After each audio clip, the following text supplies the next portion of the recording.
So I used to have this car, a hand-me-down Mazda 323 from 2001, I think.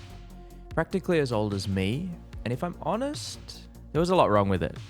One of the rear running lights would often burn out due to some electrical fault. The fan belt would scream every time I turned the car on, and at one point, both interior door handles had snapped off, meaning the car could only be opened from the outside. The screechy fan belt eventually broke as I was driving home one night, and I vividly remember racing home, the battery draining as the headlights gradually began to dim. And as I arrived back home, the battery died and the lights and the gauge cluster both switched off. Everyone remembers their first car, the flat tires, getting into scrapes with bollards, accidentally running over curbs and reversing into stuff. And despite the troubles, people often develop this bespoke connection with these inanimate objects that they spend so much time in, fixing troubles, spontaneous late night outings, and scattering mementos from people they love, experiences they've had. When times are tough, your car can be a haven of sorts, a place of genuine solitude to collect yourself before a big day or a difficult conversation. You can weather storms in that thing, and it's no surprise that people end up feeling so strongly about these hunks of metal that move you from point A to B. Pacific Drive is the debut title from Seattle-based Ironwood Studios. And friends, this is a very special video game. Everything from its setting, its riff on the survival genre, its relentless commitment to atmosphere, and its expertly delivered narrative. This game just has that special sauce that defined experiences like Subnautica. It's incredibly analog. It has this boundless tactility to it. And at times, it can feel a little bit arduous or obtuse, but if you're willing to push through what might initially seem like wonky design, you'll very quickly find something incredibly rewarding. It's a game that gives back as much as you put in, and I really love it. It wears its inspirations proudly, and while it's clearly taking a lot of pointers from a variety of different games, it expertly rebuilds and tunes them into an experience that is thought-provoking, occasionally terrifying, and wholly unique. I'm James Jensen for Reset Button, and this is my review of Pacific Drive.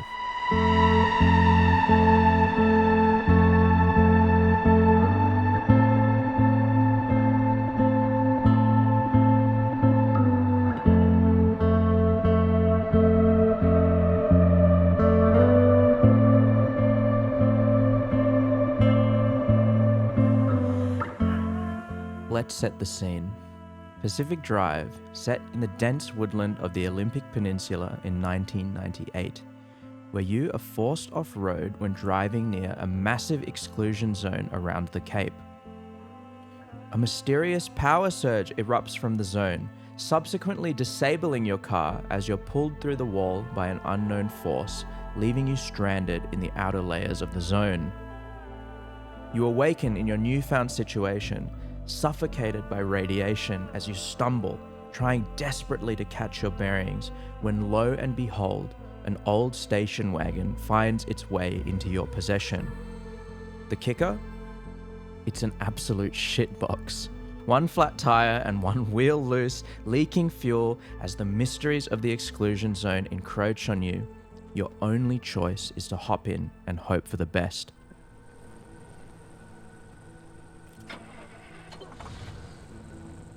You're soon confronted over the car's radio by a group of scientists, those that stayed behind when the zone was evacuated.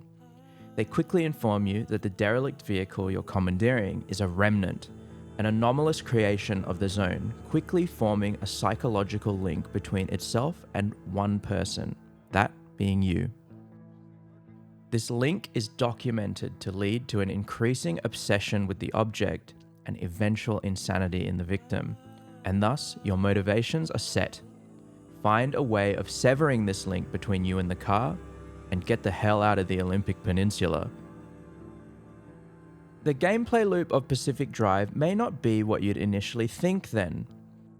At a fundamental level, it plays much like a survival game as you venture out into danger to salvage valuable resources that can then be used to repair and upgrade your car. Its challenge then comes from the dangers that are present within the zone, anomalies and hazards that seem to defy the laws of science as we understand them, and the ever-increasing necessity to maintain the jalopy. The car is your shield, and thus upgrading it facilitates your ability to push further into the zone, collecting ever-increasingly valuable resources, rinse and repeat.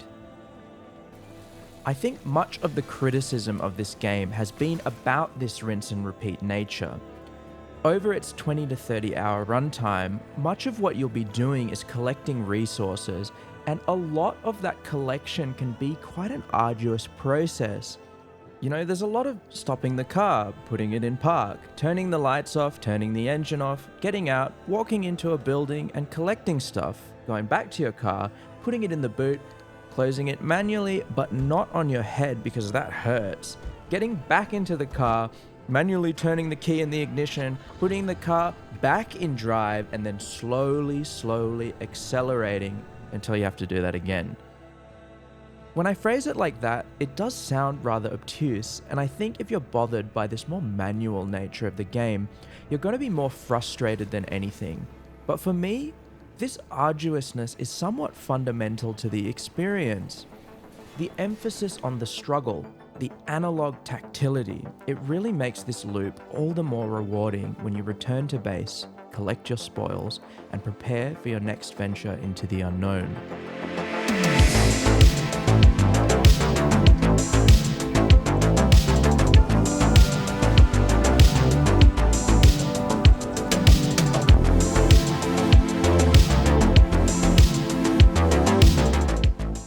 Pacific Drive might also be considerably more narratively driven than you'd expect considering its nature. Practically every time you enter the zone is to serve the plot. Tasks and motivations given to you through radio chatter between those scientists mentioned earlier as they discuss and bicker about your path forward. These aren't simple fetch quests, they are fully fledged missions with spectacle, stakes, and some touching character moments, and are genuinely a standout. The writing here is really great, effortlessly selling the conflict between these three individuals and their obsession that would lead them to abandon society in search of answers, neatly juxtaposed against your supposed developing obsession with the remnant. These obsessions always started innocently, a sudden interest in model train sets or collecting old road signs. There's a lot of additional lore given to you through text and audio logs scattered throughout the world as well, with some interesting thematic implications surrounding America's scientific hegemony and a little bit of Cold War drama, but most importantly, it has this expertly paced, beautifully delivered narrative about love and the lengths that people may go to when faced with an obsession. So why'd you say it to me? Because he has to have been right. Because if I let myself think he was wrong, then I can't live with that regret. Despite this, you might think the gameplay sounds pretty stock standard or uninspired, and to some degree that would be true if it wasn't for the enthralling mystery and genuine sense of discovery inherent in its setting.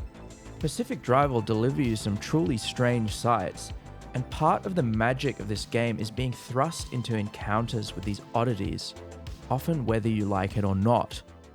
These anomalies are present due to the instability in the zone, and every single one of them is unique and interesting.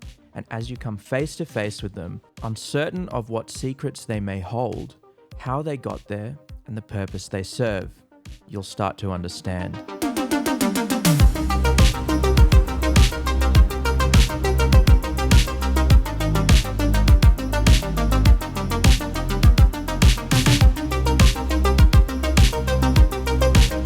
Floating UFO junk piles, a strange amalgam of recording equipment, mannequins huddled in groups, buzzsaws that slice through the earth.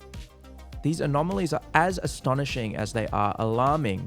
The way Pacific Drive allows you to tempt fate as you contend with these technological beasts is truly special. As you travel further into the zone, different, more threatening anomalies are going to present themselves to you, and you'll never have any way of properly knowing just how they will behave without experiencing that behavior for yourself. And you're always confronted with this conundrum: leave these mysteries be, or fly so close to the sun that you can reach out and touch it, with all the risks that come along with it. Let's go through some of these. As you're driving through the zone, you're going to run into groups of mannequins that have this subtle red glow to them. And while at first they may seem rather harmless, you'll soon learn that when making contact with them, they fucking explode, doing massive damage to you or your car. This becomes an issue as you barrel down a highway on a foggy night, only to crash face first into a massive group of these tourists, as the game refers to them, leading you to be ever careful when driving in low visibility. They can also move around when you aren't watching them, leading to some truly terrifying moments. More on that later. That UFO I mentioned earlier, it's called an abductor, and it's hell-bent on picking up anything that it comes across, be that materials, your car, or even you if you aren't careful. It'll take whatever it finds in its magnetic clutches and drag it in whichever direction it sees fit. While this might be somewhat of a nuisance initially, the real danger of this anomaly presents itself when you're around other, more dangerous hazards. Being pulled off a cliff, or into some road spikes, or even into some tourists can easily spell your demise if you aren't careful, as the condition of your car is the only barrier between yourself and the dangers of the zone. Not all these anomalies are dangerous, mind you. The beating heart, a bramble of branches and speakers, will repair any damage that your car suffered when you park up near it, and that's the crux of this system. The anomalies will behave in ways that can't be predicted, and the only way to know for certain is to come face to face with them, surrendering yourself to the potential dangers of that choice. Discovering these mysteries for yourself is one of the best parts of the game.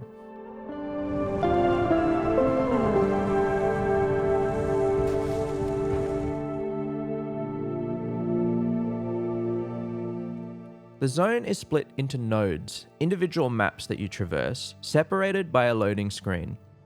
This is an intentional choice by Ironwood that allows each node to be affected by a randomized modifier, be it a specific type of storm, anomalies portraying different behaviors, or a perpetual darkness so heavy that your headlights can barely cut through the black. The most memorable run that I had was through a node that had the eerie darkness modifier, that dark fog that I mentioned before, and another that I hadn't seen previously. As I load into the level, a prompt pops up on my screen. "Something's moving," it reads. I open my logbook to see if I can find out any more info, and I met with some vague description of murmurings in the forest. Unsure of what to expect, I yank the shifter downwards and go on my way. Nothing seems awry at first. I'm leisurely collecting materials, keeping an eye on my car's battery, and I stop at the fuel station to top off, just to be safe. As I'm returning the pump to its socket, I turn back to my car, and there's this massive group of tourists nearby that I don't remember seeing earlier. At least 20, maybe 30 even. Weird, I think to myself. And then I get back in the car and I keep going.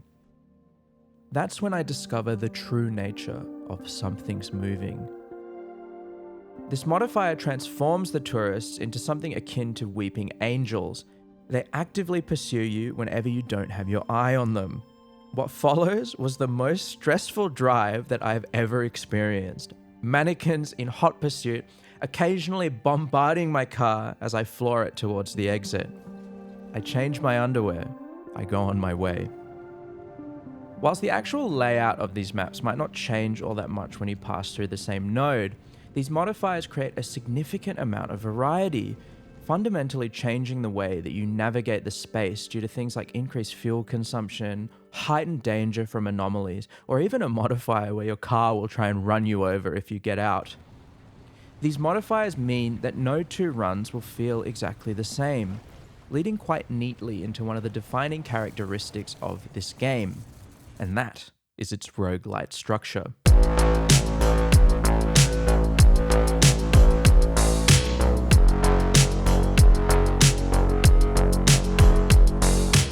That's right, you heard me. This game is a roguelite. Not in the traditional sense, but let me explain. As you venture out of the zone on your resource gathering escapades, you're going to encounter a lot of different obstacles, different points of friction along your journey. There are the anomalies, the environmental challenge, be it weather or general terrain, and there's the fact that your car is kind of a piece of shit and it needs more maintenance than you could possibly prepare for in one continuous expedition. That means you'll frequently be returning to base, a derelict, run-down garage where you'll store resources, craft upgrades, and maintain your jalopy to the best of your ability. A lot of care has been taken by Ironwood to make this space feel homely but mysterious, and as the game progresses, you'll become intimately familiar with its nooks and crannies, fill its cabinets with the bounties of your escapades, and genuinely make it feel like home. You can also close the garage door to keep out the rain, a nice touch.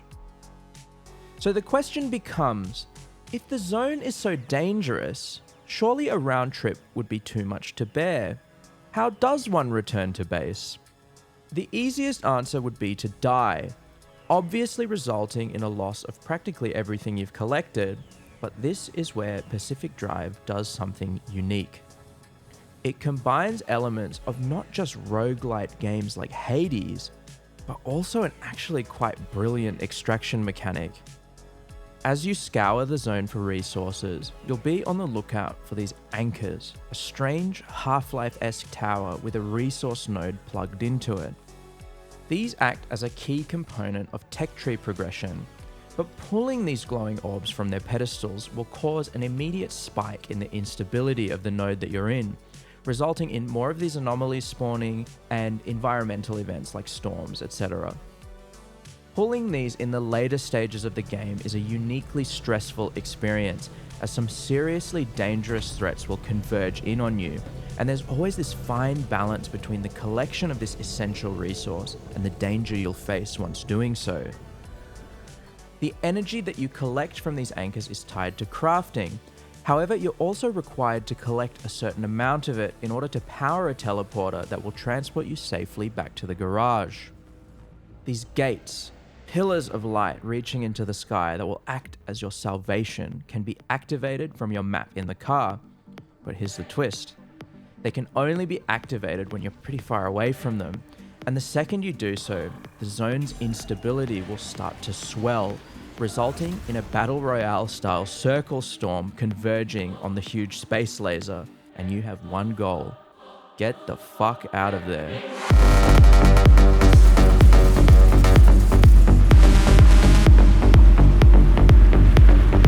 The extraction mechanic might be my favorite part of the experience, cleverly transforming the atmospheric and methodical loot game into this intense white-knuckle slalom as you desperately try to escape.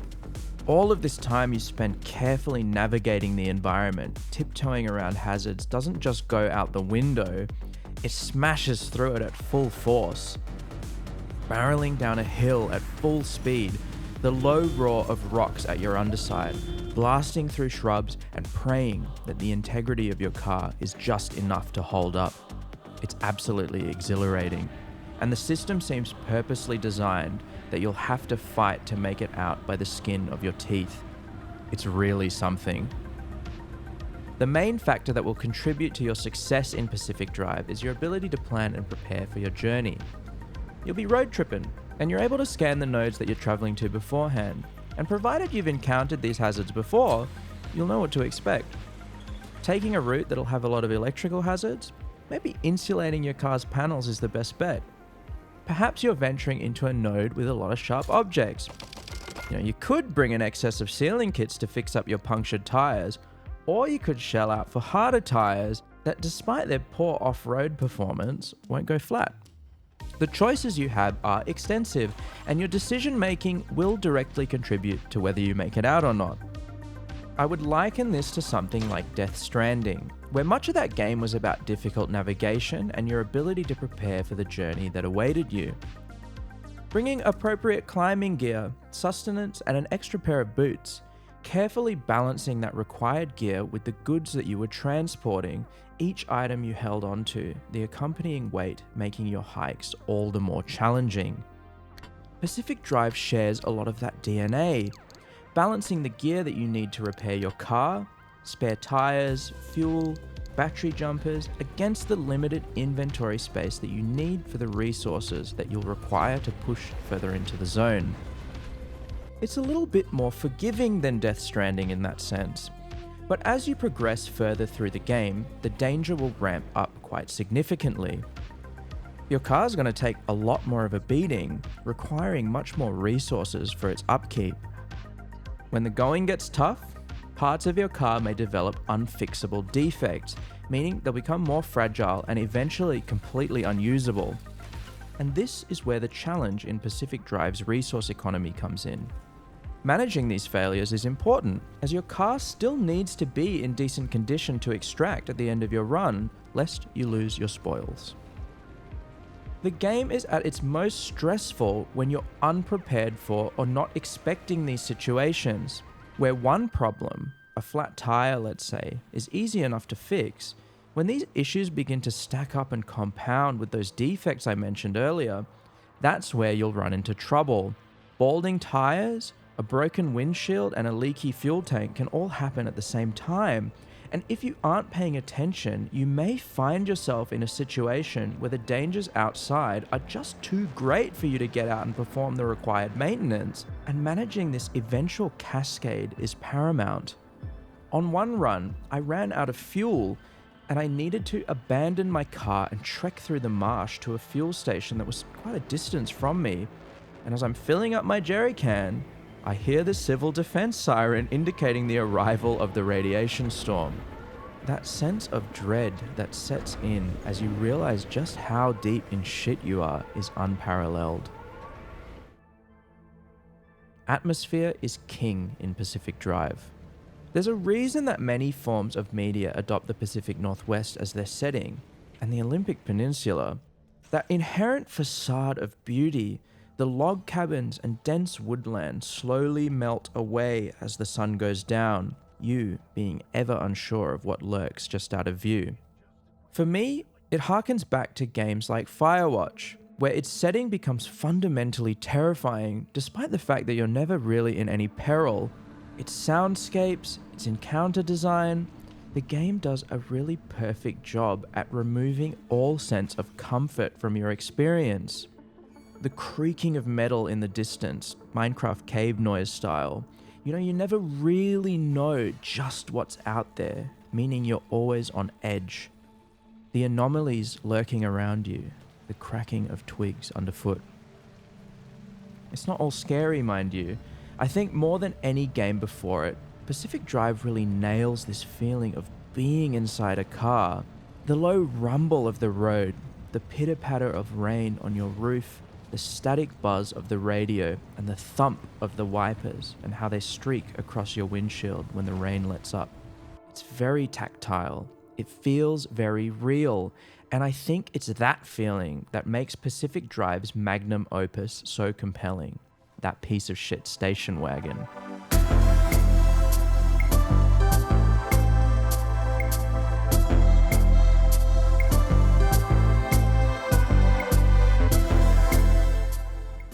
Look, I've said a lot of mean things about the car, but when it boils down to it, the reason I feel so strongly about Pacific Drive is this vehicle. Oftentimes frustrating, slow, and usually falling to pieces, many of your troubles will be directly related to how unreliable your car is, but my God, does it have character. It gives back in equal measure to what you put in. And by the end of the game, despite some rough edges, you'll truly have something that you'll be proud to call yours. And all the struggles to get to that point will make it all the more meaningful. This idea of owning something, working on it, and upgrading it over time is inherently compelling. And tying the game's progression to this feeling is a really intelligent decision on the part of Ironwood. You'll not only upgrade the car functionally, able to swap out its engine, panels, and bumpers, but also cosmetically, letting you apply a fresh coat of paint or some decals, giving it a unique flair as you see fit. There are bobbleheads, hood ornaments, and bumper stickers. The way you can customize this jalopy to exactly your preference is super cool. It becomes a character in and of itself, really selling that connection that people have with their cars. The actual driving mechanics are really good as well, nailing the tactility of actually being behind the wheel. This thing is heavy, it's slow, and it can be pushed around by the wind and other obstacles. Yet the way that it handles feels a lot more realistic than most vehicles in other games. There's some real tension and weightiness when turning the wheel, and you've got to take a lot of care when navigating around obstacles to avoid damaging the car. It feels grounded in this world, truly. The car will also, quite hilariously, develop quirks as you go about your journey. This happens in real time, so often you might be in some real danger, and the car will just start acting up in ways that you might not quite understand. You'll be able to diagnose and repair these when you get back to the shop, but sometimes you might not want to. One notable quirk in my experience developed in the dead of night, and every time I turned the steering wheel, the headlights would turn off, obviously becoming an issue if I ever needed to drive off-road for any reason. These range from slightly annoying to downright crazy, where opening a door could cause a wheel to fall off, for example.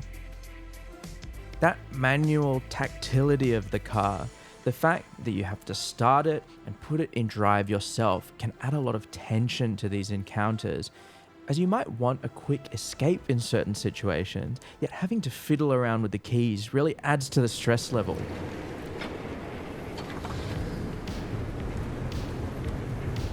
Pacific Drive is a truly special experience. Ironwood have nailed the fundamental design philosophy that gave something like Subnautica its unique flair and impact, emphasizing a sense of discovery in the truest sense of the word, forcing you to drive face first into otherworldly terrors that are by nature indifferent to you and the space they inhabit. It clearly pulls from a lot of different places, but it takes these influences and melds them into something that is always its own thing, aping the idea in its progression and its customization systems that allow you to craft a vehicle that well and truly feels like your own. While there are some aspects that may feel obtuse at first, like survival-style resource grinding and almost intentionally arduous analog design, its tight mission-based structure, fantastic roguelite elements, and emotional storytelling really pull it over the finish line, bringing everything together into something that's truly worth experiencing.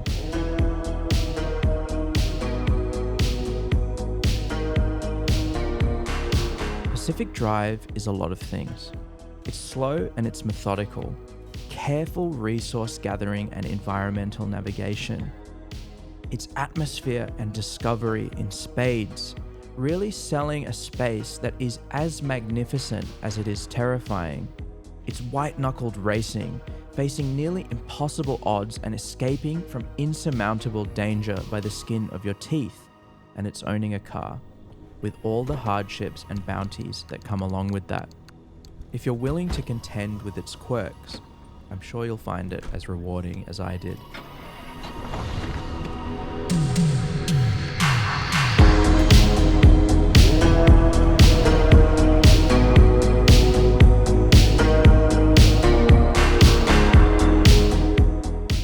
Hey guys, thanks so much for watching again. You know, it's becoming a bit of a meme at this point. I keep saying that this has been a bit of a long one, so thanks for sticking through it, but like pretty much every video is this long at this point, so I guess I can stop saying that. Look, I'd really appreciate it if you could consider subscribing to the channel, giving the video a like and a comment, and maybe, just maybe, check out my Patreon and consider supporting me that way. You know, for a couple bucks a month, that would really allow me to continue doing this in a bigger capacity, and it would mean the world to me. Thanks again. Really appreciate the support. Take care.